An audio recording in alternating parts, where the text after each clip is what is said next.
आदरणीय सभापति जी,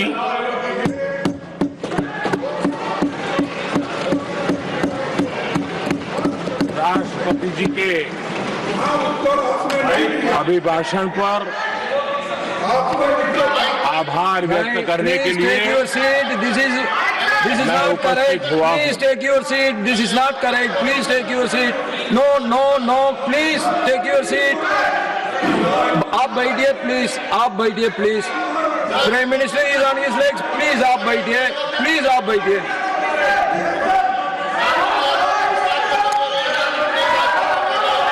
आदरणीय सभापति जी, इस धन्यवाद प्रस्ताव पर समर्थन के लिए इस सदन में अपनी भावनाओं को व्यक्त करना मैं अपना सौभाग्य मानता हूं। आदरणीय सभापति जी, विकसित भारत की यात्रा में बीते वर्ष देश के तेज प्रगति से विकास के वर्ष रहे हैं। Nothing will go on record except Prime Minister's जीवन के हर क्षेत्र में, समाज के हर वर्ग को उनके जीवन में परिवर्तन का एक कालखंड रहा है। एक सही दिशा में तेज गति से देश आगे बढ़ रहा है। आदरणीय राष्ट्रपति जी ने बहुत ही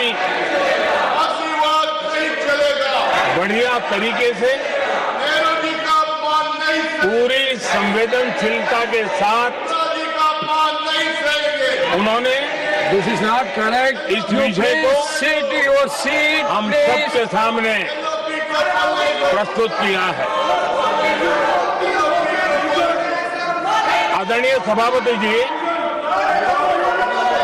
मेरी एक प्रार्थना है, आदरणीय खड़गे जी की उम्र देखते हुए वो बैठ करके भी नारे बोल सकते हैं तो अच्छा होगा, ताकि उनको कष्ट न हो। पीछे नौजवान बहुत लोग हैं, तो खड़गे जी को No. आप बैठते बैठते भी When you are speaking, they are listening. You are नारे listening. बोलने की अनुमति दे दीजिए।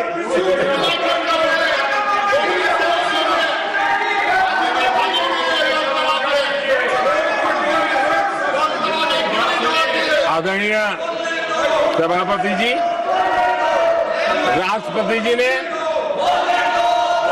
इस देश के मध्यम वर्ग, इस देश के निम्न मध्यम वर्ग, इस देश के गरीब, इस देश के गांव, इस देश के किसान, महिलाएं, विज्ञान हो, प्रौद्योगिकी हो, कृषि हो, सभी विषयों को लेकर के बहुत ही विस्तार से भारत के प्रगति का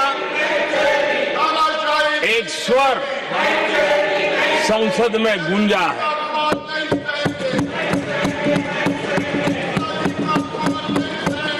देश के नौजवान भारत के सामर्थ्य को कैसे आगे बढ़ा रहे हैं, इसकी भी विस्तार से चर्चा की है। हर वर्ग के सामर्थ्य को उन्होंने शब्दांकित किया है। और इतना ही नहीं, आदरणीय राष्ट्रपति जी ने भारत के उज्जवल भविष्य के प्रति एक विश्वास व्यक्त किया है। ये अपने आप में हम सबके लिए प्रेरक है। आदरणीय सभापति जी,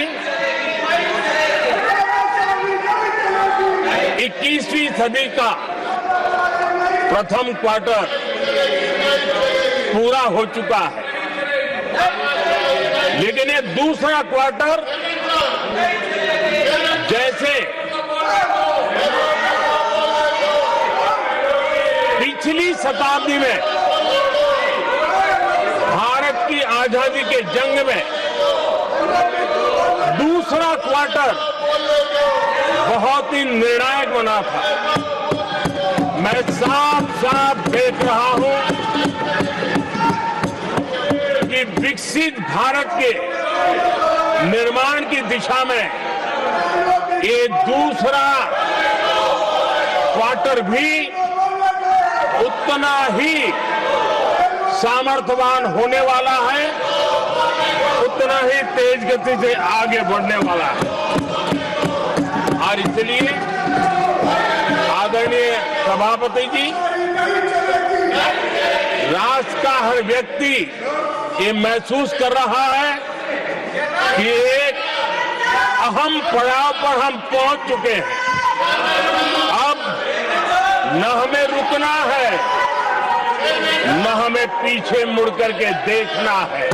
I will not go ahead what you are doing. आगे ही आगे देखना Please है, बैठिए. I am not going to let गति से you चलना now. है। You please बैठिए. और लक्ष्य को प्राप्त करके ही हमें सांस लेनी है, उस दिशा में हम आगे बढ़ रहे हैं। Nothing should go on without except the Prime Minister's speech.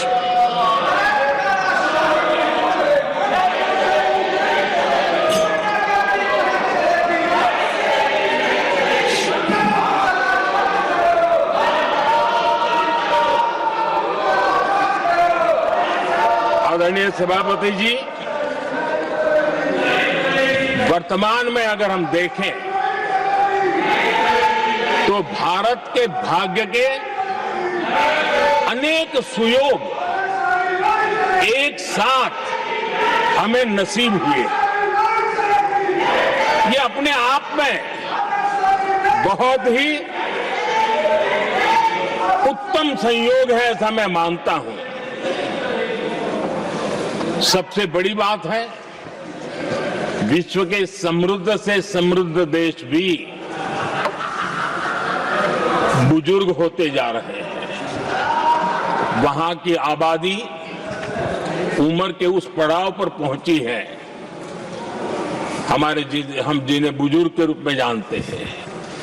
हमारा देश ऐसा है जो विकास की नई ऊंचाइयां छू रहा है। उसी समय दिनों दिन हमारा देश युवा होता जा रहा है, युवा आबादी वाला देश है। ये अपने आप में एक बहुत अच्छा सुयोग है। आदरणीय सभापति जी, दूसरी तरफ मैं देख रहा हूं जिस प्रकार से विश्व का भारत के प्रति आकर्षण बढ़ा है, और उसमें भी विश्व भारत की टैलेंट का महत्व समझ रहा है। हमारे पास आज दुनिया का बहुत ही महत्वपूर्ण टैलेंट पूल है, युवा टैलेंट पूल है, जिसके पास सपने भी हैं, संकल्प भी है, सामर्थ्य भी है। और इसलिए ये दूसरा सुयोग है। शक्ति का आशीर्वाद हमारे साथ है। आदरणीय सभापति जी, भारत आज विश्व में जो चुनौतियां पैदा हो रही है, उन चुनौतियों का समाधान देने वाला एक देश आशा की किरण बना हुआ है, और हम समाधान दे रहे हैं। वैसा ही एक महत्वपूर्ण सुयोग है कि आज मेजर इकोनॉमी में भारत का ग्रोथ बहुत हाई है, और हाई ग्रोथ और लो इन्फ्लेशन ये बहुत ही यूनिक संयोग है, और ये हमारी अर्थव्यवस्था की मजबूती को प्रदर्शित करता है। आदरणीय सभापति जी, हम जिस गति से आगे बढ़ रहे हैं, जब हमें देश की जनता ने सेवा करने का मौका दिया तब फ्रेजाइल 5 के रूप में ये देश जाना जाता था। जब हमें अवसर मिला तब देश आजाद हुआ तब हम दुनिया में 6 नंबर की इकोनॉमी थे, लेकिन इन लोगों ने ऐसा एक हाल करके रखा कि 11 पे पहुंचा दिया। आज हम 3 पर जाने की दिशा में तेज गति से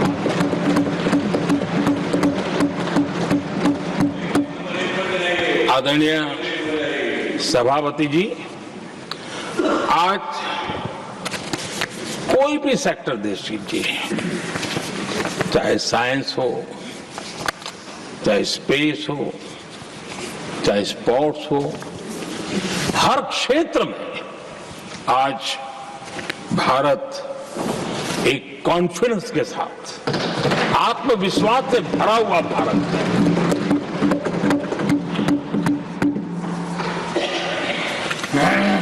कोविड के बाद विश्व में जो स्थितियां पैदा हुई और ऐसी नई नई चीजें जुड़ती गई, आज दुनिया संभल नहीं पा रही है।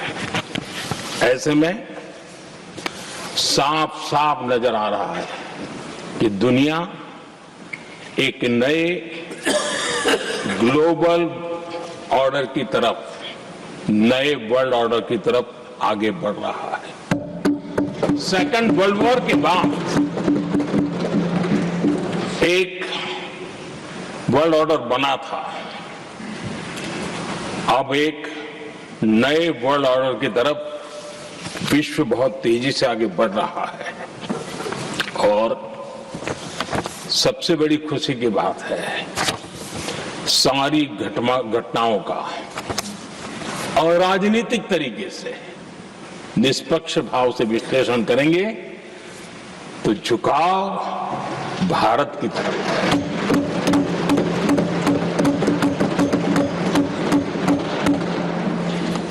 विश्व मित्र के रूप में, विश्व बंधु के रूप में आज भारत अनेक देशों का विश्वस्त पार्टनर बना है और हम कंधे से कंधा मिला करके विश्व कल्याण की दिशा में भी अपनी उचित भूमिका निभा रहे हैं, अपने सामर्थ्य से सहाय भी कर रहे हैं। आदरणीय सभापति जी,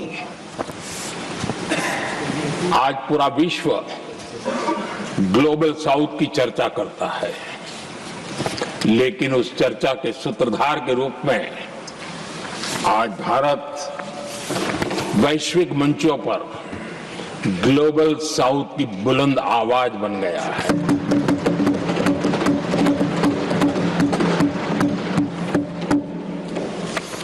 अनेक देशों के साथ आज Bharat future ready trade deals कर रहा है। पिछले कुछ ही समय में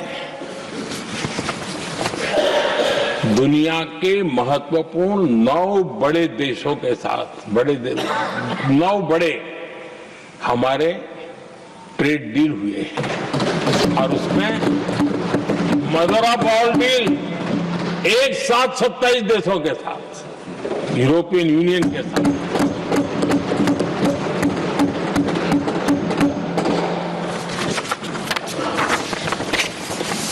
जो लोग थक गए, बेचारे चले गए,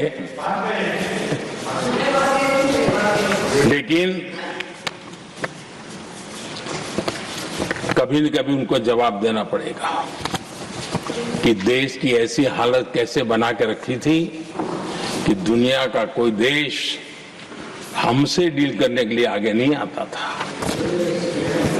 आपने कोशिश की होगी, पीछे पीछे पीछे बहुत चक्कर लगाए होंगे, लेकिन किसी ने आपकी तरफ देखा भी नहीं होगा।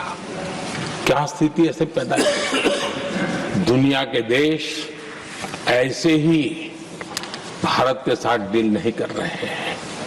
आदरणीय सभापति जी, इसके पीछे सबसे बढ़िया डेवलप कंट्रीज एक डेवलपिंग कंट्री के साथ डील करता है ना, वो अपने आप में भी अर्थ जगत के लिए एक बहुत बड़ा संदेश है। और मेरे लिए नई बात नहीं है। जब मुझे गुजरात में सेवा करने का अवसर मिला था तो मैं एक वाइब्रेंट गुजरात समिट करता था और मेरे लिए गर्व की बात थी कि एक स्टेट, हिंदुस्तान का एक स्टेट, मेरी इस वाइब्रेंट समिट के partner country, develop country Japan हुआ करता था। एक राज्य ने सामर्थ्य दिखाया था, आज मेरा देश है सामर्थ्य दिखा रहा है। ये तब होता है जब आपके पास आर्थिक सामर्थ्य हो, आपके पास आपके नागरिकों के अंदर, देशवासियों में एक ऊर्जा हो और खास करके मैन्युफैक्चरिंग के लिए एक मजबूत इकोसिस्टम हो, तब जाकर के विश्व आपके साथ डील करने के लिए आगे आता है। वोट बैंक की राजनीति में डूबे हुए लोगों ने कभी भी देश के ऐसे अनेक पहलुओं पर मजबूती देनी चाहिए, ये कभी उनकी प्राथमिकता नहीं रही और उसी का परिणाम है। और जहां तक कांग्रेस पार्टी का सवाल है, मैं साफ साफ कहना चाहता हूं और मेरे शब्दों पे भरोसा नहीं है तो मैं देश को, लोगों को कहूं कुछ मत करो, सिर्फ लाल किले से कांग्रेस के प्रधानमंत्रियों के जो भाषण है, सिर्फ उन भाषणों का एनालिसिस कर लो, आपको साफ साफ लगेगा कि न उनके पास कोई सोच थी, न उनके पास कोई विजन था और न ही कोई इच्छा शक्ति थी। और इसका परिणाम है कि देश को इतना भुगतना पड़ा। आदरणीय सभापति जी, मैं कोटि कोटि देशवासियों का आभारी हूं। उन्होंने सेवा करने का अवसर दिया। हमारी काफी शक्ति उनकी गलतियों को ठीक करने में जा रही है। दुनिया के मन में जो उनके समय की छवि है, उस छवि को धोने में मेरी ताकत लगती है। ऐसा बर्बाद करके रखा हुआ था और इस काम के लिए हमने फ्यूचर रेडी पॉलिसीज पर बल दिया है। और आज आपने देखा होगा, देश नीति के आधार पर चल रहा है, पॉलिसीज के आधार पर चल रहा है। एडवोकेज्म को हमने त्याग कर दिया है और उसके कारण विश्व का विश्वास बनता है। हमने रिफॉर्म, परफॉर्म, ट्रांसफॉर्म के मंत्र को लेकर के आगे बढ़े और आज स्थिति ऐसी है कि देश रिफॉर्म एक्सप्रेस पर सवार हो चुका है।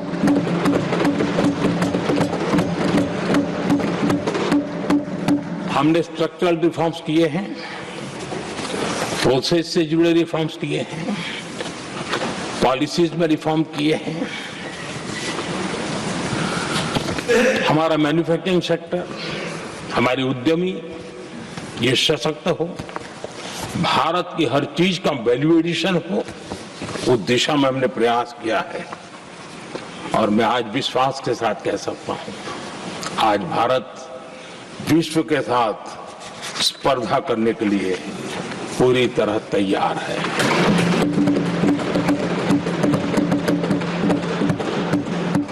जब मैं विश्व के सीईओ फोरम की समिट देखता हूं, आज दुनिया हमारे उद्यमियों को समानता के रूप में देखती है।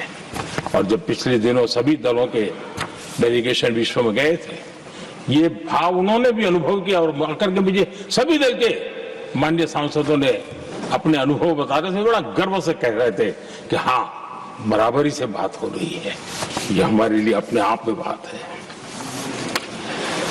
आदरणीय सभापति जी, एमएसएमई का बहुत बड़ा नेटवर्क जितना सामर्थ्यवान होता है वो लंबे अरसे तक इकोनॉमी को एक ताकत देता है।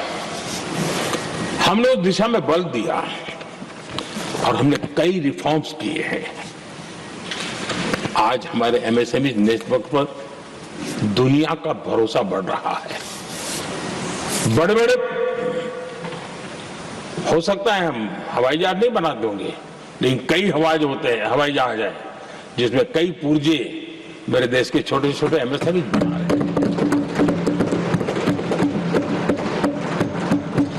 आदरणीय सभापति जी, देश में हुए इन प्रयासों का नतीजा सबके सामने है। बड़े बड़े देश भारत के साथ व्यापारिक संबंध बनाने के लिए बहुत ही आतुर है। यूरोपीय संघ का ट्रेड डील हो, अमेरिका के साथ अभी हुआ जो ट्रेड डील हो, और कल हमारे पीयूष जी ने सदन में विस्तृत जानकारी भी दी है, और पूरा विश्व खुल करके इस ट्रेड डील का तारीफ कर रहा है। और उसमें जब यूरोपियन यूनियन के साथ ट्रेड डील हुआ तो विश्व को भरोसा हुआ कि अब वैश्विक स्तर पर स्थिरता की संभावना बढ़ेगी। अमेरिका के साथ ट्रेड डील होने के बाद विश्व को और भरोसा हो गया कि जो स्थिरता की एहसास हो रहा था अब गति का भी एहसास होने लगा है। विश्व के लिए शुभ संकेत। आदरणीय सभापति जी, इसका सबसे बड़ा लाभ हमारे देश के नौजवानों को होगा। और जब मैं नौजवान कहता हूं तो उसमें मध्यम वर्ग का भी नौजवान होता है, शहर का नौजवान भी होता है, गांव का नौजवान भी होता है, बेटा भी होती है, बेटी भी होती है। और इसलिए उसे टुकड़ों में न देखा जाए।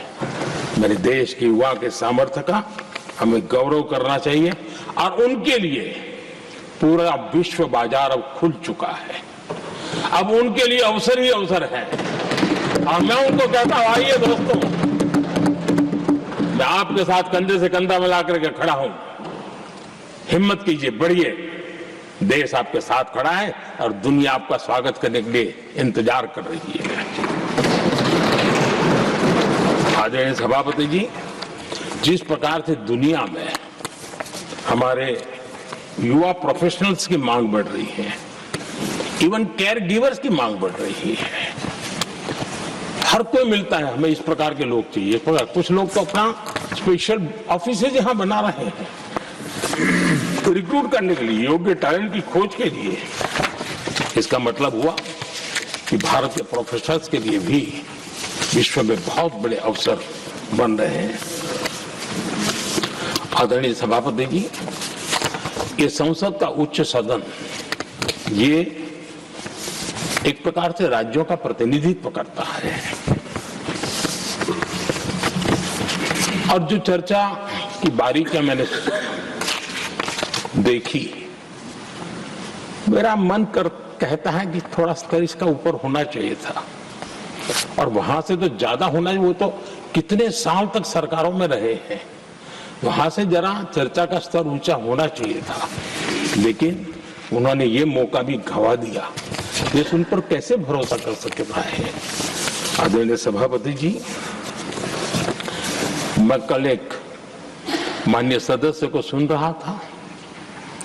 यूं तो वो अपने आप को राजा कहलाने में बहुत गर्व करते हैं, लेकिन वे आर्थिक असमानता की चर्चा कर रहे थे। बताइए, जो खुद को राजा माने और वो आर्थिक असमानता की बात करे, तो आपको लगता है कि क्या यही देखने के बाकी रह गए थे क्या? आदरणीय सभापति जी, हमारे टीएमसी के साथियों ने काफी कुछ कहा। जरा खुद तो अपने गरेबा में देखें। निर्मम सरकार पतन के जितने भी पैरामीटर्स हैं, उन सब पैरामीटर्स में नए नए रिकॉर्ड बनाते जा रहे हैं। और यहां उपदेश दे रहे हैं क्या हाल करके रखा हुआ है।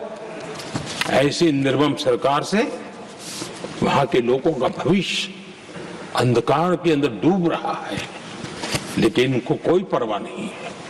सत्ता सुख के सिवाय कोई आकांक्षा नहीं, और वे यहां उपदेश देते हैं। घुसपैठ। दुनिया का समृद्ध से समृद्ध देश भी अपने यहां गैर कानूनी नागरिकों को बाहर निकाल रहा है। हमारे देश में घुसपैठियों को बचाने के लिए अदालतों को तब तक प्रेशर पैदा किया जा रहा है। मेरे देश का नौजवान कैसे ऐसे लोगों को माफ करेगा जो घुसपैठियों की वकालत करने के लिए ताकत लगा रहे हैं। और घुसपैठिए मेरे देश के नौजवानों के हक छीन रहे हैं, उनकी रोजी रोटी छीन रहे हैं, आदिवासियों की जमीन छीन रहे हैं, बेटे बेटियों की जिंदगी पर खतरे पैदा हो रहे हैं। लेकिन उनके लिए महिलाओं पर अत्याचार होते रहे। सत्ता नीति के सिवाय कुछ करना नहीं, और वो यहां पर हमें उपदेश दे रहे हैं। और ऐसे चिंताजनक सभी विषयों पर आंखें मूंद करके बैठे हुए वो लोग हैं। एक हमारे माननीय सदस्य काफी कुछ बोल रहे थे, जिनकी पूरी सरकार शराब में डूब गई, जिनके शीश महल घर घर में नफरत का कारण बन गए, और शायद उनको ब्लैक शब्द ज्यादा पसंद है। हर एक अपना अपना एक भूतकाल होता है।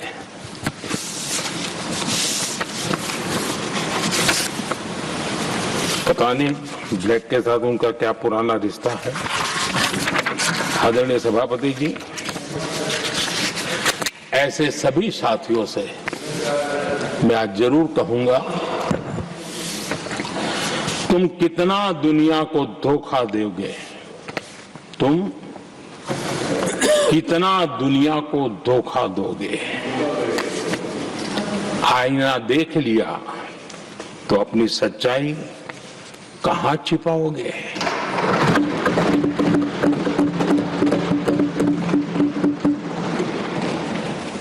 कांग्रेस हो, टीएमसी हो, डीएमके हो, लेफ्ट हो, ये दशकों से केंद्र में सत्ता में रहे हैं, सत्ता के भागीदार रहे हैं।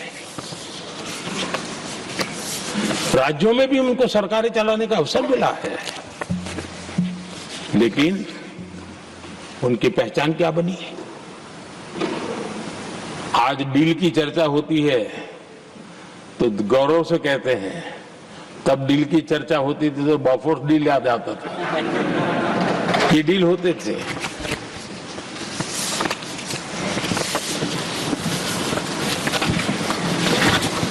उन्होंने सिर्फ जेब भरने का काम किया। नागरिकों के जीवन में बदलाव आना उनकी प्राथमिकता नहीं थी। आदरणीय सभापति जी, मैं कुछ उदाहरणों के साथ भी बात बताना चाहता हूं, क्योंकि यहाँ चर्चा में ये सारे विषय आए हैं और इसलिए मुझे कहना बहुत जरूरी है। अब एक उदाहरण देता हूं मैं बैंकिंग सेक्टर का। बैंकिंग सेक्टर एक प्रकार का अर्थव्यवस्था की ग्रिड होता है। 2014 से पहले फोन बैंकिंग का कालखंड था। नेता के फोन जाते थे और उसके आधार पर करोड़ों रुपया दे दिए जाते थे, और गरीबों को तो बैंकों में दुत्कार मिलती थी, नफरत होती थी। देश की 50% से ज्यादा आबादी बैंक के दरवाजे तक नहीं देख पाई थी। कांग्रेस के नेताओं के फोन पर अरबों रुपये लोगों को दे दिए गए, और जो ले जाते थे वो अपनी पर्सनल प्रॉपर्टी मान करके पैसे हजम कर जाते थे। यही खेल चलता रहा। कांग्रेस और यूपीए के राज में और आज जो इंडी अलायंस बनकर के बैठे हैं उनके राज में बैंकिंग व्यवस्था तबाही के कगार पर खड़ी थी। मैं नया प्रधानमंत्री के पद का दायित्व मुझे मिला, मैं एक देश के मुखिया से मैं मिला, ऐसे ही बात कर रहा था। मैंने कहा बैंकिंग की दृष्टि से हम कुछ आगे बढ़ना चाहिए। उन्होंने कहा पहले एक बार साहब जरा अभी आप नए हो, आपके बैंकों की व्यवस्था का अध्ययन कर लीजिए। हम कैसे हिम्मत करें? एक देश के नेता ने कोई एक जानकारी थी, उसने मुझे बताया यहां इनको कोई परवाह ही नहीं। यानी एक प्रकार से उन्होंने जिस प्रकार से बैंकिंग व्यवस्था को एनपीए के पहाड़ खड़े हो गए थे। जहां भी देखो चर्चा चलती थी एनपीए का क्या होगा, एनपीए का क्या होगा, कैसे बचेंगे। आदरणीय सभापति जी, चुनौती बड़ी थी लेकिन हमने समझदारी से काम लिया। बैंकिंग व्यवस्था के सब कर्ता धर्ताओं को विश्वास में लिया। रिफॉर्म की आवश्यकता थी, हिम्मत के साथ रिफॉर्म किए, पारदर्शी व्यवस्था बनाई, ढेर सारे बैंकिंग रिफॉर्म्स हुए और जो सरकारी बैंक दुर्बल हो चुकी थी, ठीक नहीं चल पाती थी, उसको हमने बड़ी बैंक के साथ मर्जर कर दिया। और मुझे याद है किसी एक महाशय बड़े अपने आप को विद्वान मानने वाले ने लिखा था, अगर मोदी सरकार बैंकों में ये कर ले तो हिंदुस्तान का बहुत बड़ा रिफॉर्म हो जाएगा। वो काम मैंने आते ही कर दिए थे। आदरणीय सभापति जी, और इन सारी चीजों का नतीजा हुआ बैंकों में जो बीमारी घर कर गई थी उस बीमारी से बैंकों को मुक्ति मिली। बैंकों का स्वास्थ्य सुधरा, लगातार सुधरा, अभी भी तेजी से आगे दौड़ रहे हैं। और बैंकिंग का जब स्वास्थ्य सुधरा तो लेन देन का कारोबार भी उनका बढ़ा, लोगों को पैसे मिलने लगे, सामान्य व्यक्ति को पैसे मिले। ऐसे ऐसे गरीब लोगों को लोन मिले जिनके लिए कभी बैंक के दरवाजे बंद थे, बेचारा दूर से देख करके उसे जाना पड़ता था। आज मुद्रा योजना जो देश के नौजवान को अपने पैरों पर खड़े रहने की ताकत देता है, मुद्रा योजना जो स्वरोजगार की प्रेरणा देता है, लेकिन स्वरोजगार के भाषण के काम नहीं होता है, उसका हाथ पकड़ना पड़ता है, उसको साथ देना पड़ता है, उसको सहाय देनी पड़ती है। और हमने मुद्रा योजना के द्वारा 30 लाख करोड़ रुपया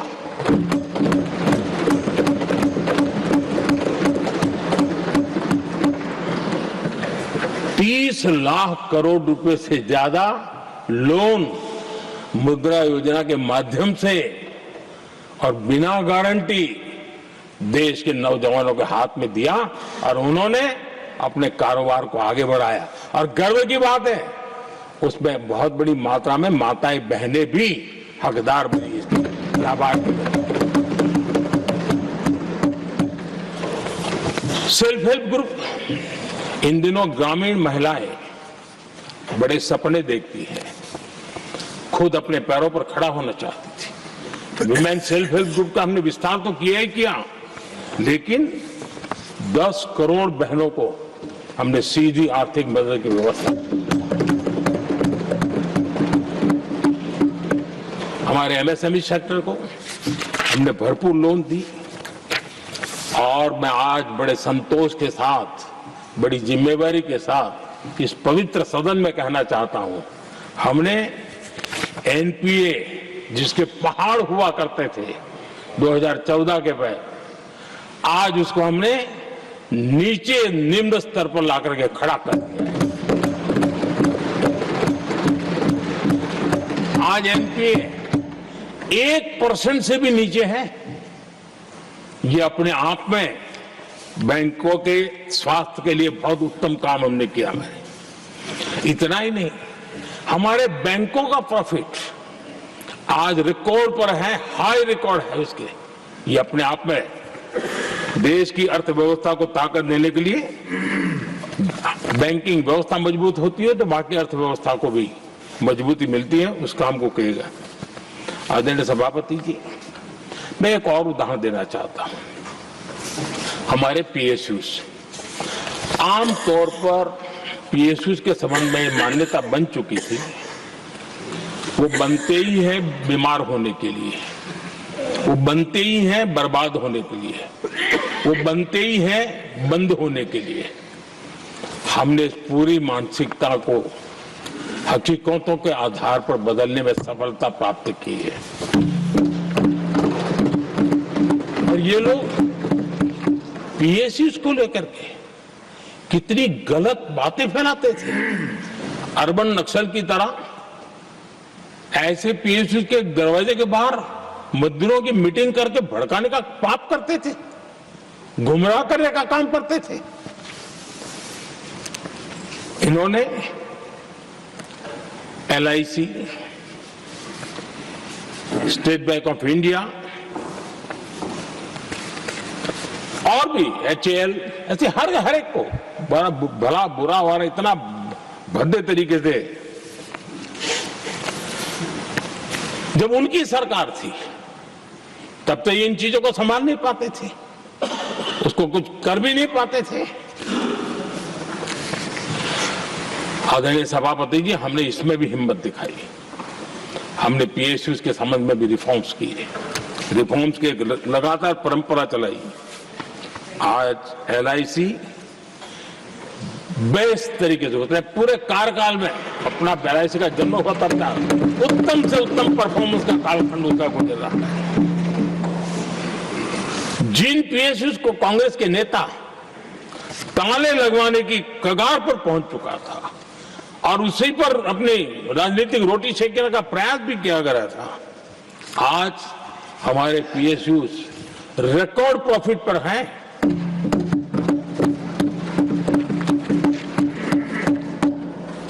इतना ही नहीं, वे अपने परफॉर्मेंस से मेक इन इंडिया को भी गति दे रहे हैं। मेक इन इंडिया का जो सपना है उसका पूरा करने में वे भी एक बहुत बड़े कैटलिक एजेंट के रूप में आज भूमिका अदा कर रहे हैं। रिकॉर्ड संख्या में रोजगार बना रहे हैं। इतना ही नहीं, हमारे कुछ पीएसयूज आज विश्व के अंदर जा रहे हैं, विश्व में भी अपनी ताकत दिखा रहे हैं, विश्व के साथ जुड़ रहे हैं, दुनिया के कई देशों के विकास यात्रा में वो भागीदार बन रहे हैं। आज हमारे पीएसयूज को बहुत बड़े बड़े ऑर्डर देश से भी और देश के बाहर से भी मिलने लगे हैं। ये अपने आप में मैं जो कहता हूं ना, एक बहुत महत्वपूर्ण पड़ाव पर ये देश 25 साल है, उसका संकेत यहां नजर आता है। आदरणीय सभापति जी, कांग्रेस ने विश्वासघात करने के विषय में भी हमारे देश के अन्नदाता को भी नहीं छोड़ा। इस देश में 10 करोड़ किसान ऐसे हैं जिनके पास 2 हेक्टेयर से भी कम जमीन है, छोटे किसान हैं। उनकी तरफ कभी परवाह नहीं की गई, उनकी तरफ कभी देखा नहीं गया, नहीं उनके दिमाग में ये छोटे किसानों का कोई महात्म्य था। उनको लगता है कुछ बड़े लोगों को संभाल लिया तो गाड़ी चल जाएगी, और यही राजनीति करते रहे। आदरणीय सभापति जी, हमारे दिल में छोटे किसान के प्रति एक दर्द था। हम जमीनी हकीकतों से परिचित थे और उसी के कारण हम पीएम किसान सम्मान निधि योजना लेकर के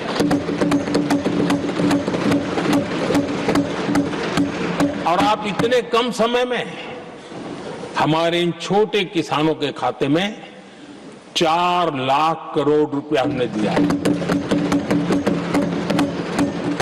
4 लाख करोड़ रुपया आंकड़ा छोटा नहीं होता है आदरणीय सभापति जी, और उसने हमारे छोटे किसानों को एक नई ताकत दी है, नए सपने देखने का सामर्थ्य दिया है। और मुझे पक्का विश्वास है कि हमारा किसान उस दिशा में जरूर भारत की आशा अपेक्षा के अनुरूप परिणाम देगा।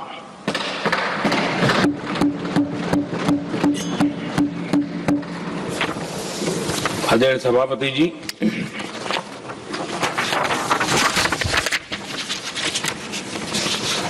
यहां कुछ साथियों ने इम्प्लीमेंटेशन के संबंध में शिकायतों का भाषण काफी किए। शायद वो तय करके आए थे कि ऐसा ऐसा बोलना है, तो इस वक्त उनका ऐलान दिखता था, बाकी में तो नहीं दिखता है। आदरणीय सभापति, जब ये इम्प्लीमेंटेशन को लेकर के इतनी बड़ी बड़ी बातें करते हैं, मैं एक जरा किस्सा सुनाता हूं। मैं किसी का भला बुरा कहने के लिए नहीं कर रहा हूं, मैं सिर्फ हकीकतें रख रहा हूं। परेशानी जिनको होगी उनको होगी, लेकिन तथ्य तो तथ्य ही होते हैं। हमारे देश के एक नेता हिमाचल प्रदेश के दौरे पर देते हैं और वहां से आने के बाद उन्होंने खुद ने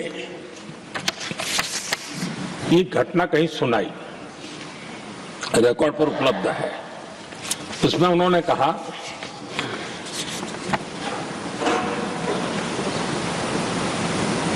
उस नेता ने क्या कहा, मैं उन्हीं के शब्द पढ़ रहा हूं। काफी लंबे समय तक मुझे योजना आयोग से संघर्ष करना पड़ा, क्योंकि वे पहाड़ी क्षेत्रों के लिए अलग योजनाएं बनाने को तैयार ही नहीं थे। मैं हिमाचल प्रदेश गई थी, जब मैं वापस आई तो मैंने योजना आयोग में कहा कि हमारे कामदारों को, वर्कर्स को जीप की जरूरत नहीं है, बल्कि खच्चरों की आवश्यकता है, ताकि कम से कम उन पर सामान आदि लादा जा सके।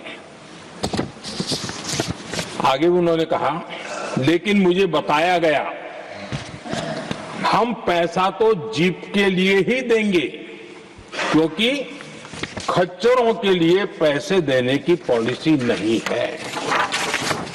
इसी भाषण में आगे वो कहती है, अब वहां सड़कें ही नहीं थी। उनका कहने का कारण यह था कि हिमाचल में जहां वो गई वहां सड़कें ही नहीं थी।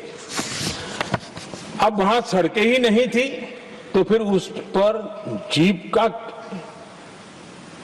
क्या लाभ हो सकता है? जीप लेकर के कौन जाएगा जहां रोड नहीं है? लेकिन उस समय योजना आयोग का जोर था, या तो जीप या तो कुछ भी नहीं। आदरणीय सभापति जी, ये भाषण किसी और का नहीं, ये कांग्रेस के वरिष्ठ नेता और तत्कालीन प्रधानमंत्री इंदिरा गांधी का भाषण है।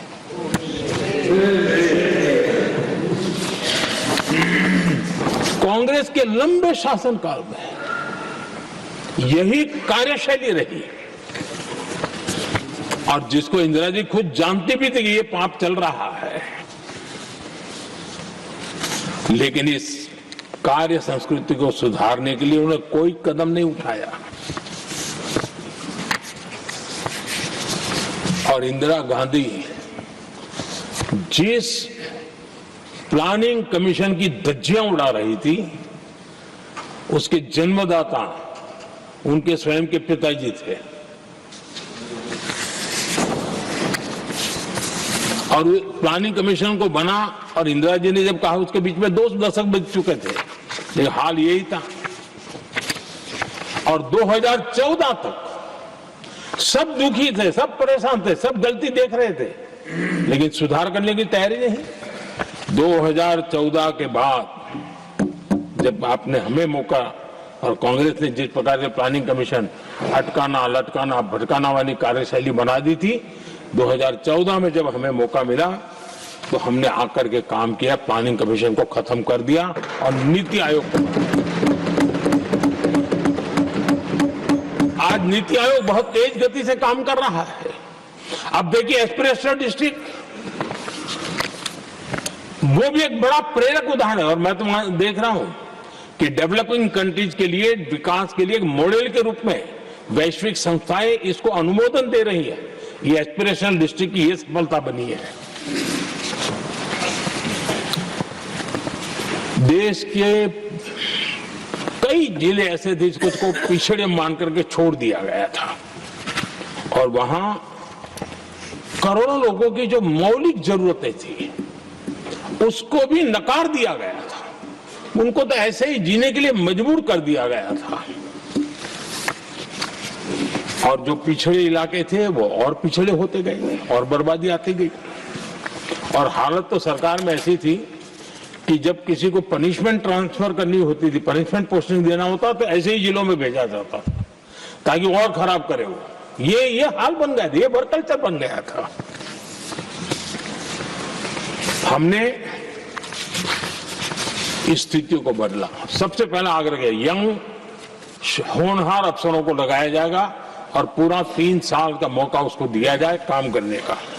एक के बाद हम एक निर्णय किए और आज देखिए किसी समय छत्तीसगढ़ का हमारा बस्तर एस्पिरेशनल डिस्ट्रिक्ट में था, आज वो बस्तर पूरे देश में बस्तर ओलंपिक के नाम से चर्चा में है।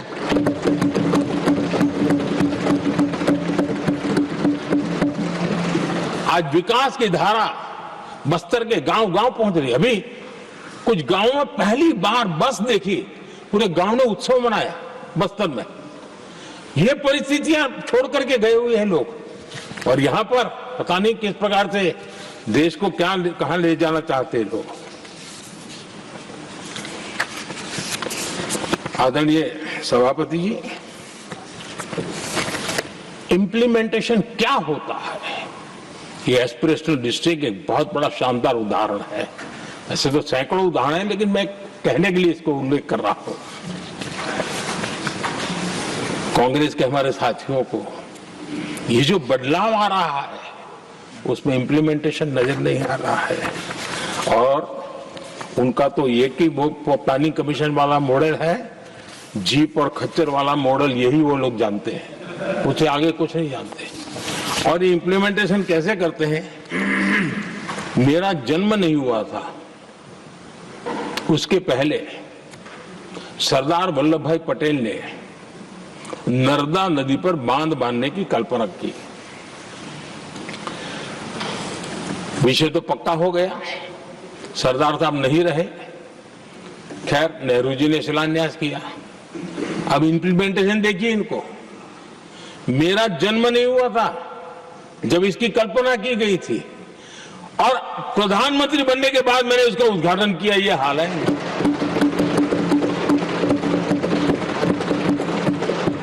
और उनका इंप्लीमेंटेशन देखिए, मुझे मुख्यमंत्री रहते हुए 3 दिन अनशन पर बैठना पड़ा था नर्मदा सरदार सरोवर डैम के लिए, मेरे राज्य के किसानों के लिए। मैंने अपने आप को दांव पर लगा दिया था, तब जाकर के भारत सरकार को झुकना पड़ा और तब जाकर के सरदार सरोवर डैम के कंस्ट्रक्शन को गति मिली और यहां मैं पहुंचा तब मुझे उसका उद्घाटन करने का सौभाग्य मिला। और आज कच्छ तक हावड़ा बीएसएफ के लोग जहां बैठते हैं वहां तक नर्मदा का शुद्ध पानी पीने के लिए पहुंच रहा है। इंप्लीमेंटेशन क्या होता है, और यहां पर इम्प्लीमेंट किसी ने शब्द पकड़ा दिया, हर एक के मुंह से वही निकल रहा था। हमने कांग्रेस की कार्यशैली को बदलने के लिए, जब मैंने देखा कई ऐसे काम थे अटके पड़े हुए, कोई पूछने वाला नहीं थे फाइलों में, और पॉलिटिकल फायदे के लिए अनाउंसमेंट कर दिए, दिए जला दिए, पत्थर लगा दिए, करना कुछ नहीं। आखिरकार मैंने एक टेक्नोलॉजी वाला प्लेटफॉर्म बनाया यहां आकर के, प्रगति के नाम से। ये प्रगति प्लेटफॉर्म का मैं उदाहरण देता हूं, आप हैरान हो जाएंगे, मुझे एग्जैक्ट याद नहीं है लेकिन शायद हिमाचल में एक ट्रेन उन्होंने पार्लियामेंट में घोषित की थी, शायद ऊना और कोई। मेरे आने तक वो कागज पर भी उसका ड्राइंग नहीं बना था, बताओ, और चुनाव जीतने के लिए वो घोषणा कर दी। प्रगति के अंदर मेरे सामने विषय आया, ऐसे कई विषय मेरे सामने आए और उस प्रगति के अंदर हमने एक प्रोजेक्ट किस डिपार्टमेंट की काम में क्या मुसीबत आई है, किसने गलत तरीके से इसको आगे बढ़ाया, और बजट तो बढ़ता ही गया था। जो योजना 900 करोड़ में होनी थी वो 90,000 करोड़ तक पहुंच जाए, ये हाल करके रख दिया था इन्होंने। हमने एक टेक्नोलॉजी प्लेटफॉर्म बनाया, हर महीने बैठा, अभी मैंने 50वां एपिसोड पूरा किया उस मीटिंग का, और लगातार उस काम करते करते और संबंधित राज्यों को भी बिठाया, उनकी कठिनाइयों को भी समझा, उसके इम्प्लीमेंटेशन में कौन मिनिस्ट्री का परेशानी हो रही है, किस स्टेट की परेशानी हो रही है, किस कानून की परेशानी हो रही है, हर एक की बारीकी से देखा।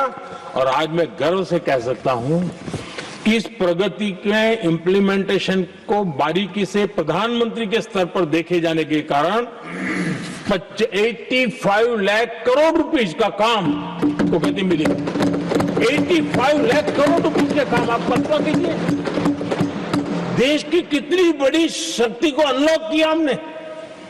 इंप्लीमेंटेशन कैसे होता है ये हमने करके देखा है। रेल हो, रोड हो, सिंचाई हो, ग्रामीण कोई व्यवस्था का काम हो, इन सारी चीजों को हमने इसमें लिया। अब जैसे जम्मू उधमपुर श्रीनगर बारामूला रेल लाइन, आज ये प्रोजेक्ट पूरा हुआ। और बर्फबारी में इन दिनों आपने देखा एक वीडियो बहुत पॉपुलर हुआ है, बर्फ के बीच में थे, चारों तरफ बर्फ की चादर छाई हुई है और वंदे भारत ट्रेन निकल रही है, और लोग कहते हैं गलती मत करना, ये तो विदेश है, ये हिंदुस्तान है, ये रील चल रहे हैं बाजार में।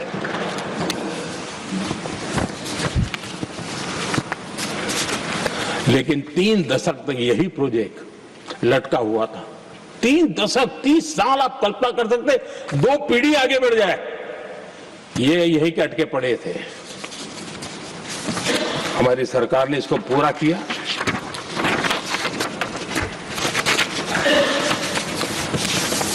आदरणीय सभापति जी, मैं असम की बात करता हूं, और कोई ये मत सोचो कि मैं चुनाव है इसलिए बोल रहा हूं, इनके पाप है इसलिए मुझे कहना पड़ रहा है।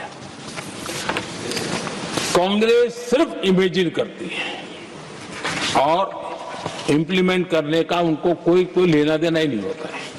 अब असम का बोगीबिल ब्रिज, ये बोगीबिल ब्रिज अरुणाचल और असम को जोड़ने वाला बहुत महत्वपूर्ण ब्रिज, कितने ही सालों तक ये प्रोजेक्ट लटका रहा।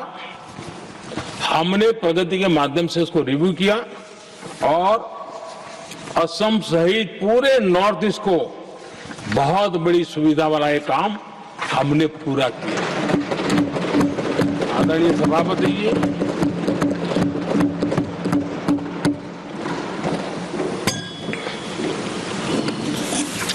इंप्लीमेंटेशन की बातें जब करते हैं तो एक बार हमारे पास तो तथ्यों के साथ चीजें हैं कि हमने चीजों को समय पर पूरा करने की दिशा में आगे बढ़े। और इन दिनों तो जो काम कर रहे हैं समय से पहले हो रहा है। हमने पूरी दुनिया को कहा था कि हम 2030 तक यहां पहुंचेंगे सोलार में, हमने वो काम 2025 में कर दिया। हमने इथेनॉल का समय तय किया था, हम उसमें भी 2-3 साल पहले ही काम पूरा कर लिया। तो एडवांस में हम काम पूरा करने का इंप्लीमेंटेशन की ताकत हमारे से उससे भी ज्यादा है। आदरणीय सभापति जी, भाजपा हो, एनडीए हो, हमारा अप्रोच, चीजों की तरफ देखने का हमारा दृष्टिकोण, समस्या के समाधान के लिए हमारी सोच और कांग्रेस के बीच में आसमान जमीन का अंतर है, बहुत फर्क है। मैं आपको उदाहरण देता हूं। हमारी सोच ये है कि 140 करोड़ देशवासी ये इतने सामर्थ्यवान हैं कि वह चुनौतियों को समाधान दे सकते हैं। ये हमारी सोच है, हमारा भरोसा है देशवासियों पर, उनके सामर्थ्य पर हमारा भरोसा है, और यही लोकतंत्र की भी सच्ची ताकत होती है। लेकिन कांग्रेस देशवासियों को ही समस्या मानती है। अब मैं इनका इतना बोल करके छोड़ दूंगा तो आज पता नहीं रात को उनको नींद नहीं आएगी और गालियां कल कैसी दे उसका प्लानिंग चलेगा। लेकिन मैं उदाहरण के साथ बताना चाहता हूं किस प्रकार से लोग सोचते थे देशवासियों के लिए।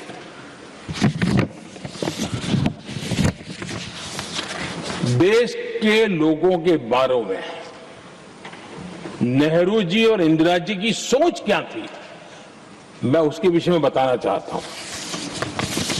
इंदिरा जी एक बार ईरान गए थे और ईरान में वो भाषण दे रही थी और उस भाषण में उन्होंने नेहरू जी के साथ जो बातचीत हुई थी उसका उल्लेख किया। खुद ने कहा है, उन्होंने कहा, और मैं जो इंदिरा जी ने कहा था उसको कोट कर रहा हूं, जब किसी ने मेरे पिताजी से पूछा, यानी नेहरू जी से पूछा कि उनके सामने कितनी समस्याएं हैं, तो उन्होंने उत्तर दिया था 35 करोड़। नेहरू जी ने जवाब दिया था कि उनके सामने कितनी समस्याएं हैं, बोले 35 करोड़। उस समय हमारे देश की जनसंख्या थी 35 करोड़। अब आगे देखिए, 35 करोड़ देशवासी नेहरू जी को समस्या लगते थे। ऐसा कोई मुखिया हो सकता है क्या जी? और इस बात का उदाहरण देते हुए इंदिरा जी ने आगे कहा कि आज देश की जनसंख्या 57 करोड़ है, इसलिए मेरी समस्याओं की संख्या भी उतनी ही बड़ी है। यानी पिताजी को 35 करोड़ समस्या वाले देशवासी लगते थे, अब 57 करोड़ उनको समस्या। कोई ऐसा हो सकता है जो अपने ही देशवासियों को समस्या माने?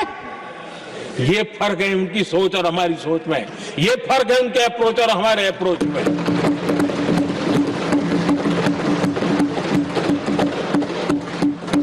नेहरू जी हो या इंदिरा जी हो या पूरी कांग्रेसी बिरादरी हो, ये लोग भारत के लोगों को समस्या मानते हैं।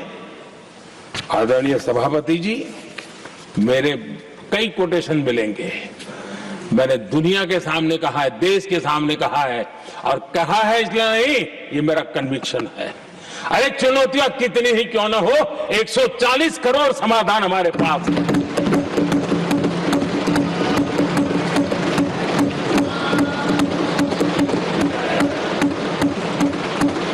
हमारे लिए देशवासी समर्थक की पूंजी है। हमारे लिए हर देशवासी भारत का उज्जवल भविष्य का नियंता है, निर्माता है, कर्ता धर्ता है। हम उसको समस्या कैसे कह सकते हैं? ऐसी सोच वाले लोग अपने परिवार का ही भला करेंगे और किसका करेंगे? आदरणीय सभापति जी, देश के लोगों का अपमान करते रहना एक कांग्रेस के स्वभाव में पड़ा हुआ है, उनके संस्कारों में पड़ा हुआ है। कांग्रेस ने बीते दिनों राष्ट्रपति जी का अपमान किया। चुनाव के बाद जिस प्रकार से हमारे राष्ट्रपति जी के लिए शब्द कहे गए हैं, शर्मिंदगी महसूस होती है कि ये कैसे लोग हैं?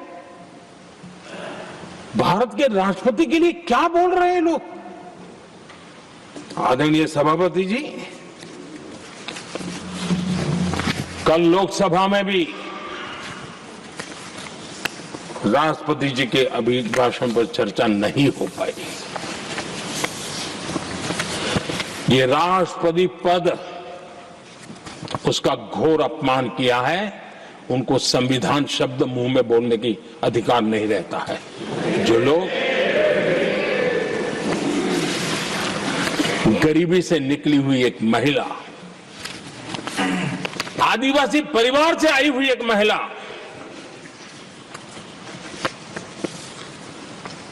जब आपने लोकसभा में जो व्यवहार किया है, आपने आदिवासी समाज का अपमान किया है, आपने महिला का अपमान किया है। भारत के सर्वोच्च पद पर विराजमान, संविधान ने जिनको सर्वोच्च पद दिया है, आपने उनका अपमान किया है, आपने संविधान का अपमान किया है।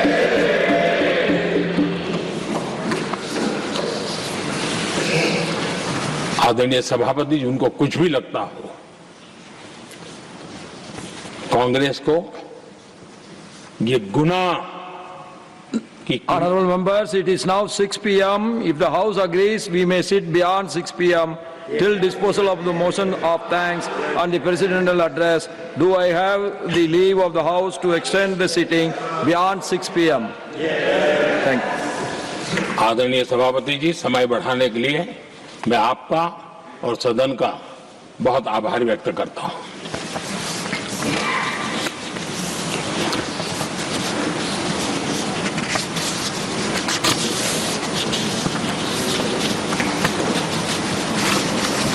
आदरणीय सभापति जी, बड़ी दर्दनाक लोकसभा की घटना है और शायद हताशा निराशा तो हम समझ सकते हैं, लेकिन इसके लिए देश के पवित्र लोकतंत्र के मंदिर को ही इस रूप में कर देना, और उस समय चेयर पर असम के ही हमारे एक माननीय सांसद बैठे थे और उस समय कागज फेंके गए, टेबल पर चढ़ दिया गया। क्या ये नॉर्थ ईस्ट का अपमान नहीं है? क्या असम के नागरिकों का अपमान नहीं है? कल फिर दोबारा किया उन्होंने, और उस समय आंध्र के दलित परिवार का बेटा चेयर पर बैठा था, उसको भी अपमानित किया। यानी आपने नॉर्थ ईस्ट का अपमान, चेयर में बैठा अपमान करो। आंध्र के एक दलित परिवार का बेटा चेयर पर बैठा, उसका अपमान करो। सदन ने इनको काम दिया हुआ है, सबने मिलकर के काम दिया हुआ है, लेकिन वो दलित समाज से आते हैं, इसलिए आप अपमान करते हो।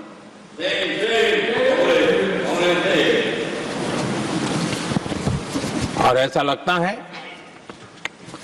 कांग्रेस के लोगों को असम की जनता के प्रति बड़ी नफरत है। उनको लगता है कि उसकी जनता ने उनका साथ छोड़ दिया, मतलब उनके दुश्मन हो गए। क्या कभी लोकतंत्र में ऐसे सोचते हैं क्या? मुझे तो तब बहुत पीड़ा हुई थी जब भारत रत्न भूपेन हजारिका जी, जो कि देश के बहुत ही सम्मानीय व्यक्तित्व है जी, आज भी घर घर में उनको स्मरण करते हैं लोग। उनके प्रति जो भक्ति का भाव है आप कल्पना नहीं कर सकते, लेकिन इनको इसकी भी कोई परवाह नहीं है। और जिस प्रकार से, और हमारा सौभाग्य था कि हमने भूपेन हजारिका जी के देश के लिए जो उनका योगदान था, नॉर्थ ईस्ट जैसे इलाके से पूरे देश को अपने वाणी से, अपने विचारों से, अपनी अभिव्यक्ति से बांध के रखा था। हमने भारत रत्न देने का निर्णय किया, इस पर भी इनको ऐतराज। और मैं तो हैरान हूं, खड़गे जी अगर होते तो मैं उनकी हाजिरी में कहता ही है, इन्होंने जिस प्रकार से बोला ना भारत रत्न के बाद, वो वीडियो पर उनका चेहरा देखेंगे ना, आपको लगा रही है ऐसे लोग हैं, ऐसा व्यवहार करते हैं। और ये कहा, अरे ये तो सिंगर थे। मैं समझता हूं कि एक किसी का भी अपमान करने में कभी भी पीछे नहीं रहते हैं। उन्होंने भूपेन हजारिका जी को भारत रत्न दिया, उसका भी विरोध किया। ये पूरे असम का विरोध है, पूरे देश के कला प्रेमियों का विरोध है। और मुझे पक्का विश्वास है असम कभी भी इस अपमान को भूलने वाला नहीं है।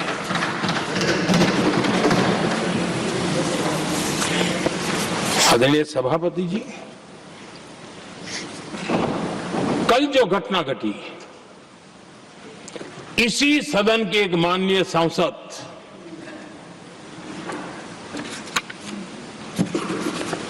कांग्रेस के शातिर दिमाग जिनका है, ऐसे एक युवराज ने उनको गद्दार कह दिया। अहंकार कितनी 7वें आसमान पर पहुंच चुका है इनका।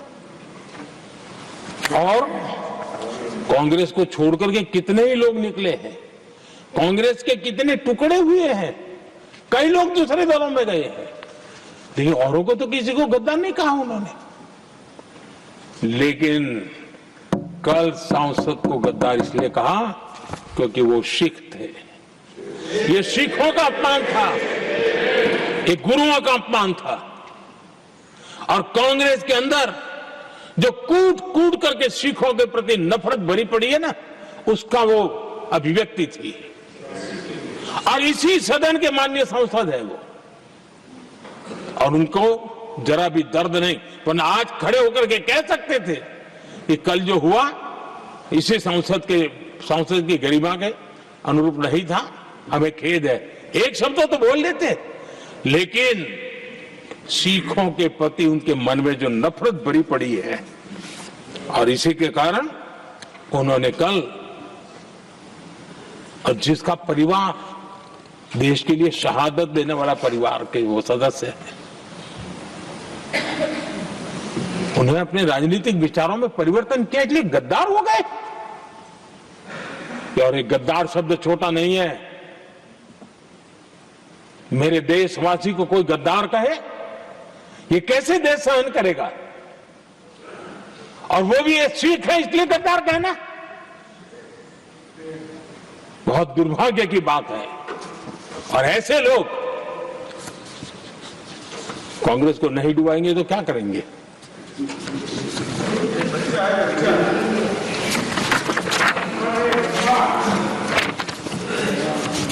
आदरणीय सभापति जी, एक तरफ ये दृश्य है और दूसरी तरफ हमारे सदानंद जी मास्टर का दृश्य है।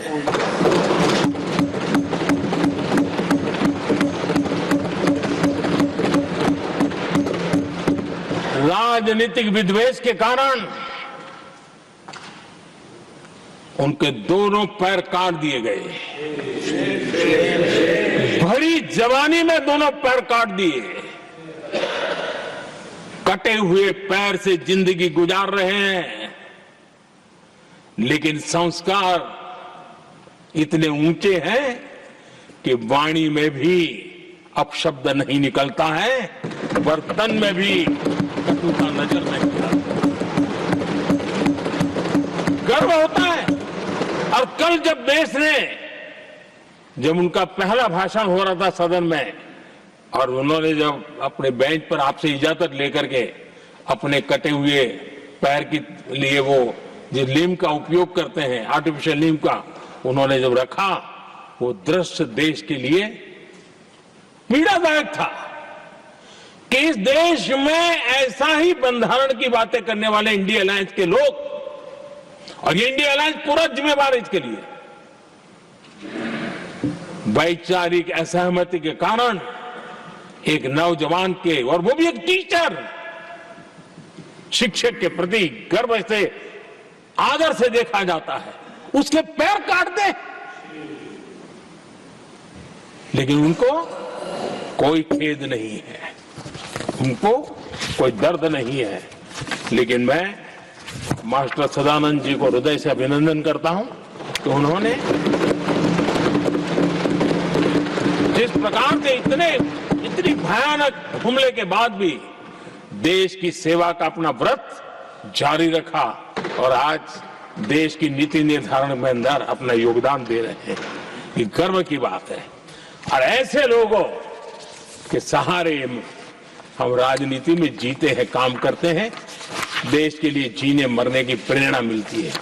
ये संस्कार हमें पाए हैं, ऐसे लक्षावधि कार्यकर्ताओं के तब से पाए हुए हैं। आदरणीय सभापति जी,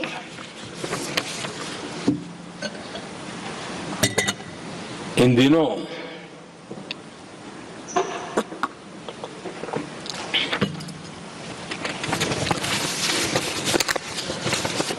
और वैसे कांग्रेस के हमारे साथियों का मुझ पर जरा विशेष प्रेम है, तो स्पेशल प्रेम है।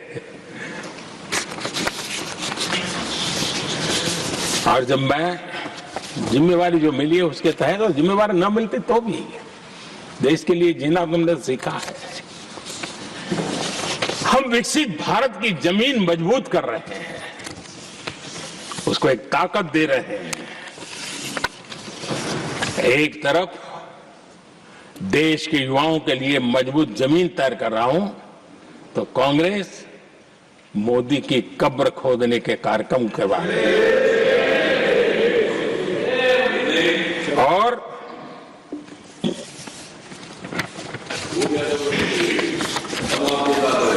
मोहब्बत की दुकान खोलने वाले मोदी तेरी कब्र खुदेगी के नारे लगा रहे हैं जी। ये कौन सी मोहब्बत की दुकान है जो देश के ही किसी नागरिक के कब्र खोदने के सपने देखती हो? ये कौन सा संविधान से उन्होंने सीखा है जो देश के ही किसी नागरिक के कब्र खोदने की बात करते हो? क्या ये संविधान का अपमान नहीं है? क्या ये मानवता का अपमान नहीं है? क्या ये सार्वजनिक जीवन की मर्यादाओं का अपमान नहीं है? और उनको इसका कोई खेद नहीं है। अगर इसके बाद क्या बयान देंगे? बयान देखो, प्रधानमंत्री राज्यसभा में भी रो रहा था।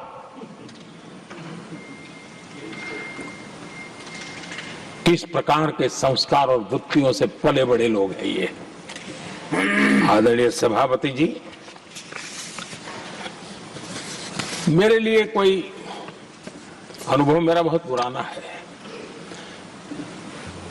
2002 से जब वे विपक्ष में थे तब से, और 2004 से जब वो सत्ता में आए तब से, और 2014 से मैं जब यहां आया तब से, पिछले 25 साल से संसद का एक भी सत्र ऐसा नहीं गया, मोदी संसद का सदस्य नहीं था, एक भी सत्र ऐसा नहीं गया जिसमें इस सदन के अंदर मोदी को गाली देने का काम न किया हो इन लोगों ने। 25 साल। और मुझे किसी ने पूछा था, मोदी जी आपके स्वास्थ्य का क्या राज है? मैंने कहा मैं डेली 2 किलो गाली खाता हूं।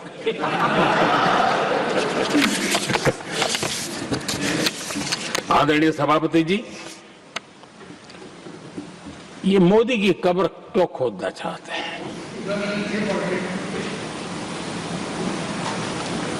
ये सिर्फ नारा नहीं है,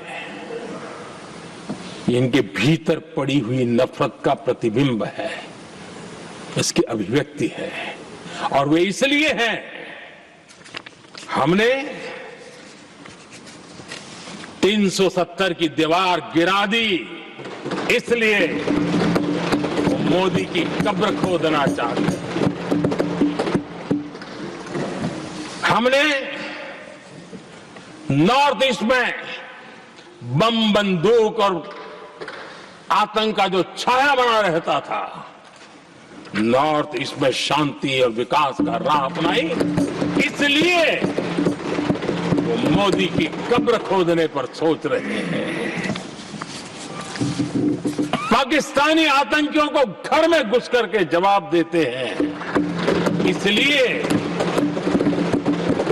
मोदी की कब्र खोदने की बात कर रहे हैं। ऑपरेशन सिंदूर करते हैं, इसकी उनको परेशानी होती है और इसलिए वो मोदी की कब्र खोदते हैं। माओवादी आतंक से देश को मुक्ति दिलाने के लिए साहसपूर्ण कदम उठा रहे हैं, इसलिए मोदी की कब्र खोदती है आपको। हमें नेहरू जी ने देश के साथ बहुत बड़ा अन्याय किया था, सिंधु जल समझौता करके। उस सिंधु जल समझौते को हमने एबेंस में डाल दिया। क्या इसलिए आप मोदी की कब्र खोदने के नारे लगा रहे हो? आदरणीय सभापति जी, कांग्रेस की परेशानी कुछ और है। ये पचा नहीं पा रहे कि मोदी यहां तक पहुंचा कैसे।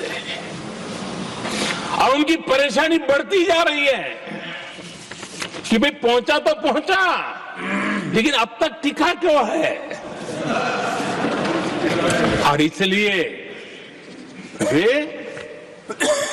एक ही रास्ता उनके लिए बचा हुआ लग रहा है कि मोदी तेरी कब्र खुदेगी। आदरणीय सभापति जी, ये तो मान करके बैठे थे, उनका लोकतंत्र संविधान का कोई लेना देना नहीं। उनको तो लगता है कि प्रधानमंत्री पद उनके परिवार की जागीर है, उस पर कोई और बैठ नहीं सकता। ये जो उनके भीतर में नफरत पड़ी हुई है ना, मोहब्बत की दुकान में जो आग भरी पड़ी हुई है ना, उसका परिणाम है। और इसीलिए कोई क्यों बैठा, हमारा पैतृक अधिकार था, इसलिए मोदी की कब्र खोदने का नारा लेकर के वो चल रहे हैं। आदरणीय सभापति जी, कांग्रेस के शाही परिवार को देश ने दशकों तक अवसर दिया है, ऐसा नहीं है। देश ने आपके लिए भी अपना भविष्य दांव पे लगाया था, लेकिन आपने गरीबी हटाओ के नारे लगाए, गुमराह किया। लाल किले पर से कांग्रेस के एक भी प्रधानमंत्री के भाषण में गरीबी हटाने की बात ना आई हो, ऐसा नहीं हुआ है। लेकिन किसी भी प्रधानमंत्री ने गरीबी हटाने के लिए क्या किया, वो एक बार भी नहीं आया। वो नारे से अधिक कुछ नहीं था उनका। और मोदी ने रास्ता अपनाया गरीब को एम्पावर करने का, गरीब को सशक्त करने का। और मेरे देश के गरीबों को मैं सलाम करता हूं, उन्होंने देश की योजनाओं को समझा, स्वीकारा और अपने सामर्थ्य को बढ़ाने के लिए प्रयास किया। मैं देश के गरीबों का गौरवगान करता हूं कि हमारी नीतियों पर भरोसा करके, हमारी नीयत पे भरोसा करके उन्होंने भी अपने आप को खपाने के लिए कोई कमी नहीं रखी। और 25 करोड़ मेरे गरीब परिवार के भाइयों ने गरीबी को परास्त किया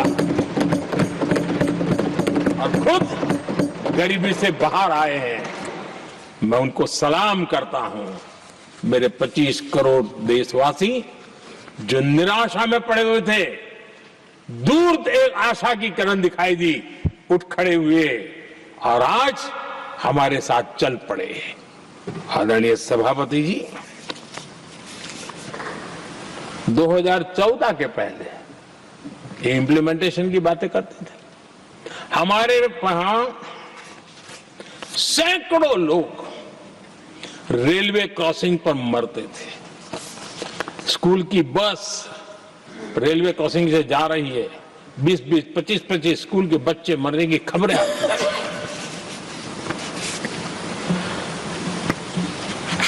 अनमैन्ड रेलवे क्रॉसिंग, वो इतना बड़ा काम नहीं था कि नहीं कर सकते थे। ये काम भी मुझे करना हुआ और हमने सारे अनमैन्ड क्रॉसिंग बंद कर दिए, लाखों लोगों की जिंदगी बचा ली। इसलिए ये मोदी की कब्र खोदना चाहते हैं। आदरणीय सभापति जी, 2014 से पहले इस देश में 18,000 गांव ऐसे थे जिनको बिजली का मतलब पता नहीं था। बिजली का कोई तार होता है, कोई बल्ब होता है, कोई लट्टू जलता हुआ उसमें उजाला निकलता, पता नहीं था उनको। 18,000 गांव 2014 के बाद जब आपने हमें दायित्व देशवासियों ने दिया, उन 18,000 गांव जिन्होंने कभी बिजली का मुंह तक नहीं देखा था, बिजली का शब्द भी कान पे नहीं सुना था, उन गांवों में उजाला पहुंचाया। इसलिए इनको मोदी की कब्र खोदने के सिवाय अब कोई रास्ता नहीं दिख रहा है। आदरणीय सभापति जी, वो भी एक वक्त था जब देश में बार बार खबरें आती थी, मीडिया में हेडलाइन हुआ करती थी, सरहद की स्थिति के संबंध में बयान आते थे, गोला बारूद नहीं है, बुलेट प्रूफ जैकेट नहीं है, बर्फ के बीच खड़ा है, बर्फ में खड़े रहने के लिए जो जूते चाहिए वो जूते तक नहीं उसके पास, ये खबरें आती थी। हमने देश के जवानों के लिए खजाने खोल दिए, देश के जवानों को जो चाहिए वो देने की चल पड़ी। और इसलिए वो चाहते कि अब तो कोई रास्ता बचा नहीं है, बस कब्र खुदेगी मोदी की, यही एक रास्ता उनके लिए बचा है। आदरणीय सभापति जी, एक बार उत्तर प्रदेश के वर्तमान मुख्यमंत्री जी ने सदन में भाषण करते करते वो रो पड़े थे। दिमागी बुखार के कारण बच्चे, अनगिनत बच्चे मर रहे थे।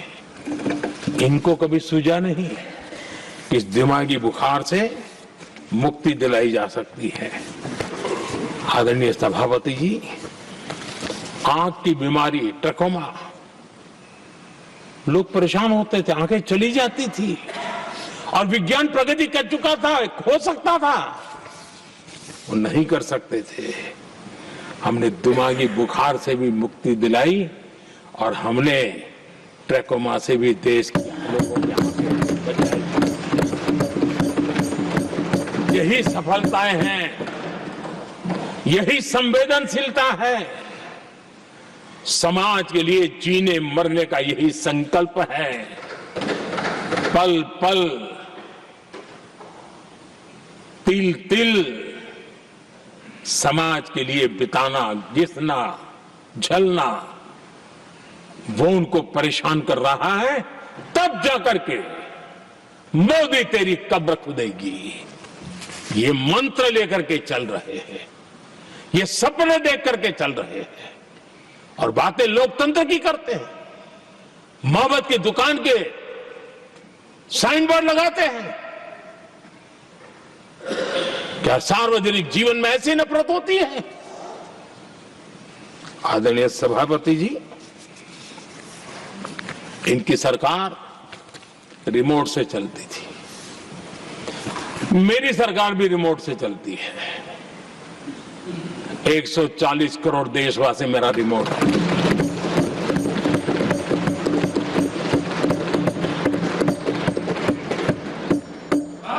...140 करोड़ देशवासियों के सपने, 140 करोड़ देशवासियों की आकांक्षाएं, देश के नौजवानों के संकल्प, इनके लिए हम जीते हैं, इनके लिए सरकार चलाते हैं। सत्ता हमारे लिए सुख का रास्ता नहीं है, सत्ता हमारे लिए सेवा का माध्यम है।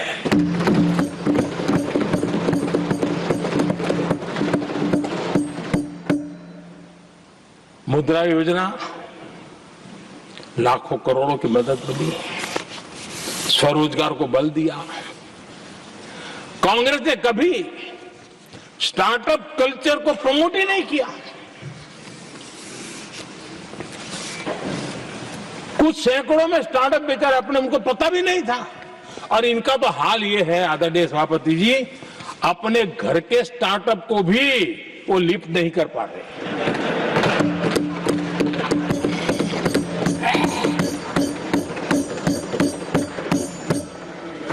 और हमारी सरकार में आज 2 लाख से ज्यादा स्टार्टअप है।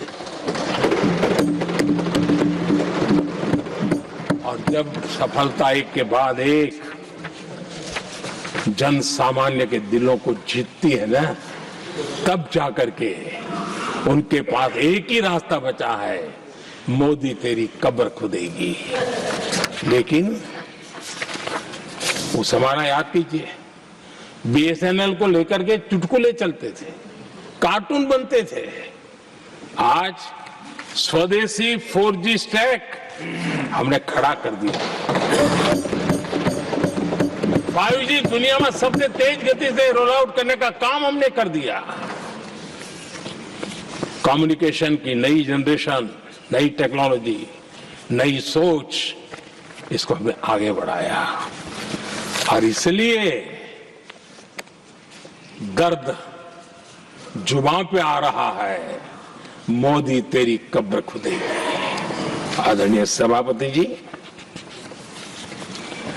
गरीब की सेवा ये मेरा सौभाग्य है।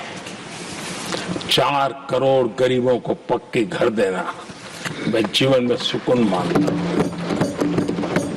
बिजली, पानी, गैस का सिलेंडर, टॉयलेट की सुविधा, मुझे लगता है कि हाँ, परमात्मा ने मुझे सही दिशा में काम करने की प्रेरणा दी है। पहली बार गांव की महिला गर्व से कह रही है, हाँ मैं लखपति दीदी बनी हूं, तो दूसरी कह रही है इस साल तक मैं लखपति दीदी बन जाऊंगी। जो बन गई है उनको जब पूछता हूं, नहीं बोले साहब अब तो करोड़पति के लिए सोच रहे हैं। ये जो मिजाज बदला है, जो आत्मविश्वास बढ़ा है, और ऐसे देश के कोटि कोटि जनों के आशीर्वाद जिस इंसान पर हो, कोटि कोटि माताओं बहनों का जिस पर रक्षा कवच हो, नारे कितने ही लगा लो, कब्र तुम नहीं खोद पाओगे। ये देश की शक्ति, आशीर्वाद रूपी कवच, माताओं बहनों का मेरे प्रति जो भाव रहा है, जिस श्रद्धा भाव से मैंने माताओं बहनों की सेवा करने का काम किया है, जिनको कोई पूछता नहीं था उसको मोदी पूजाता है, यही करना है। और ये आशीर्वाद ही है जो इनको चूभते हैं, और इसलिए कब्र खोदना चाहते हैं। आदरणीय सभापति जी, चोरी करना जिनका पुश्तैनी धंधा है, जिन्होंने एक गुजराती की सरनेम भी चुरा ली,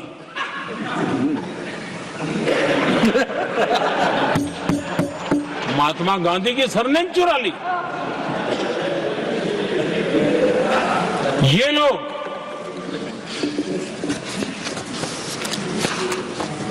और देश की जनता इतनी समझदार कि ऐसी पटक देती है, ऐसी पटक देती है लोगों को। आदरणीय सभापति जी, हम एक विकसित भारत का सपना लेकर के चले हैं, और आज वो सपना देश के लोगों की ऊर्जा के कारण संकट में बदल चुका है। आज कहीं पर भी जाइए, हर कोई ये कहता है कि 2047 तक विकसित भारत बनना है, और मैं हैरान हूं, कुछ हमारे साथी सदन में इतने निराशावादी, इतने जमीन से कटे हुए लोग, बदलती हुई दुनिया से अनभिज्ञ लोग पता नहीं क्या बोल रहे हैं। वो कहते हम मोदी ये भी 2047 की क्या बोल रहा है, 2047 किसने देगा है? हमारे देश के लिए, आजादी के लिए जो लड़ते थे, जो फांसी के तख्त पे चढ़ जाते थे, जो लाठियां खाते थे, गोलियां खाते थे, जो काला पानी की सजा के लिए अंडमान निकोबार के सेल्यूलर जेल में जिंदगी बिता देते थे, लक्षावधि नौजवान अपने पढ़ाई का, भविष्य का सोचे बिना, कोई परवाह किए बिना सिर्फ देश के लिए सोचने के लिए निकल पड़े थे। क्या उन्होंने कभी ये सोचा होता कि यार हमारे कालखंड में तो आजादी मिलेगी नहीं, कि मैं क्यों करूं? तो क्या देश कभी आजाद होता?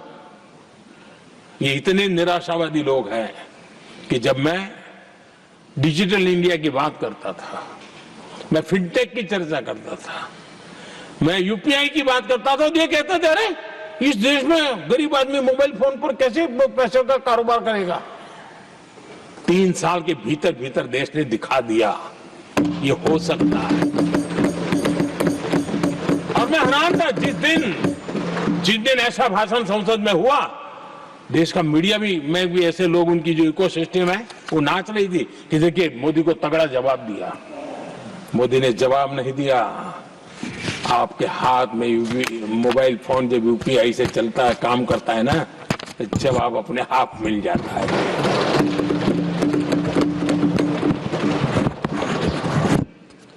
आदरणीय सभापति जी, कांग्रेस के समय एक व्यंग चला करता था और आमतौर पर कहे हुए और सीरियस नेचर की चर्चा में भी आता था, हंसी मजाक में भी आता था। इंडिया मिस द बस, ये कॉमन वर्ड हो चुका भाई, मौका गंवा दिया, बाजी हाथ से चली गई। इंडिया मिस द बस, ये हमेशा होता था। आदरणीय सभापति जी, आज भारत कोई बस मिस नहीं कर रहा है, आज भारत काफिले का नेतृत्व कर रहा है।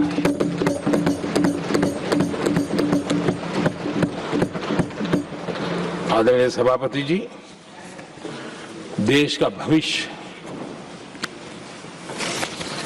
उज्जवल बनाना है, वर्तमान भी उज्जवल बनाने के लिए अविरत कार्य करना होता है।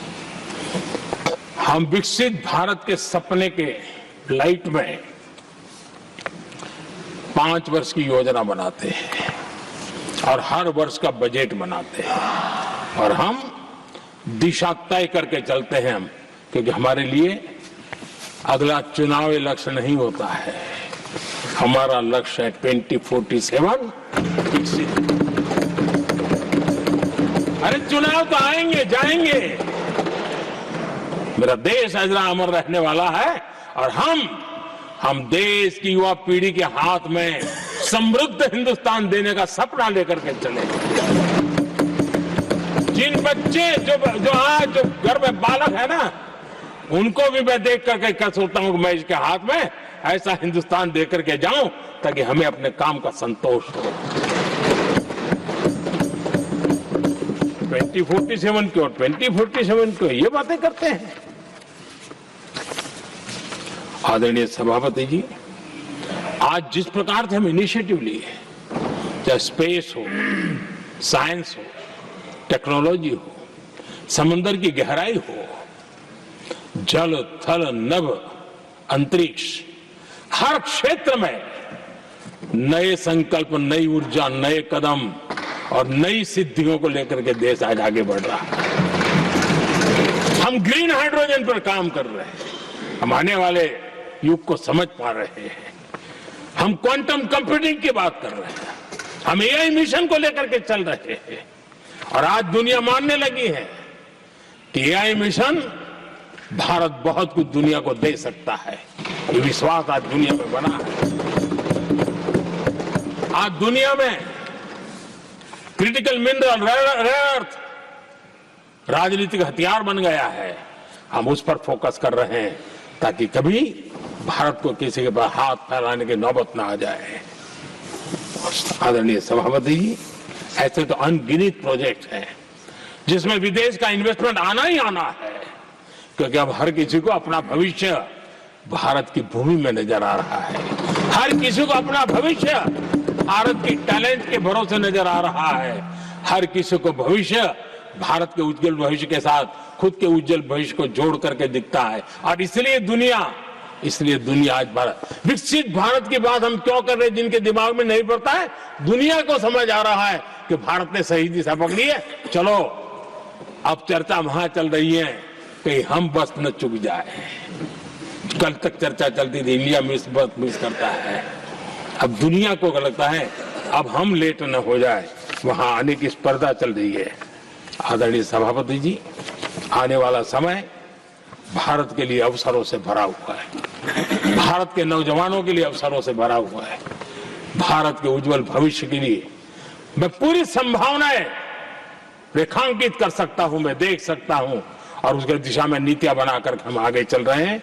हम इसको और मैं चाहता हूं, मेरे देशवासियों को निमंत्रण देता हूं और मैं देशवासियों को आज सदन से भी कहना चाहूंगा, मैंने मन की बात में भी इसका उल्लेख किया था, मैं यहां पर सभी माननीय सांसदों से भी कहूंगा कि आप भी अपने अपने क्षेत्र में ऐसे लोगों को बताइए, जब दुनिया भर में इतने अवसर पैदा हुए हैं, उसको स्थायित्व तब मिलता है जब हम उत्तम प्रकार की चीजों को लेकर के जाए, हम क्वालिटी को कॉम्प्रोमाइज न करें, मुनाफा कम क्यों न हो लेकिन क्वालिटी को हम निरंतर उत्तम करते जाएंगे।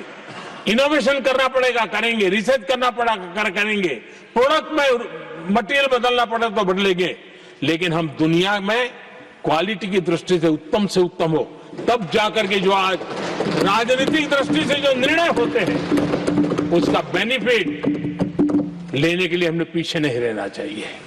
मेरे देशवासियों से मैं आज यही आग्रह करूंगा कि आप क्वालिटी के विषय में मेरा साथ दीजिए, क्वालिटी में कॉम्प्रोमाइज न करिए। आप देखिए, दुनिया सिर्फ और सिर्फ made in India, made in Bharat, made in India, made in Bharat, इसके लिए गीत गाने लग जाएगी। आदरणीय सभापति जी, मैं कांग्रेस के मित्रों का भी आज आभार व्यक्त करता हूं कि कम से कम मुझे, उनको पता था, पहले प्रयोग कर चुके थे, पिछले 10 साल में मुझे 5-6 बार इस प्रकार से बोलने से रोका गया, तो उनको मालूम था एक बार शुरू होता हूं तो रुकता नहीं। और मैंने कहा था एक बार, एक अकेला, तो अब अनुभव से सीख गए हैं कि इसमें कोई दाल गलने वाली नहीं है, तो समझदारी से काम लिया और ऐसी समझ उनको निरंतर मिलती रहे, ये भी मैं प्रार्थना करता रहूंगा। आदरणीय सभापति जी, मैं राष्ट्रपति जी के उद्बोधन में योगदान देने वाले सभी सांसदों का भी आभार व्यक्त करता हूं। जो भी उत्तम विचार यहाँ प्राप्त हुए हैं, उत्तम विचार देश की प्रगति में जरूर काम आएंगे, ऐसा मैं विश्वास देता हूं। और आदरणीय राष्ट्रपति जी का इस संबोधन के लिए मैं हृदय से आभार व्यक्त करते हुए मेरी वाणी को विराम देता हूं। बहुत बहुत धन्यवाद। आपके मोबाइल पर तुरंत आएगी ब्रेकिंग न्यूज, स्क्रीन पर सबसे पहले दिखेगी बड़ी खबर, देश दुनिया की हर खबर एक जगह। अब आपके मोबाइल पर तुरंत फटाफट इंस्टॉल कीजिए न्यूज नेशन ऐप और रखिए खुद को अपडेट।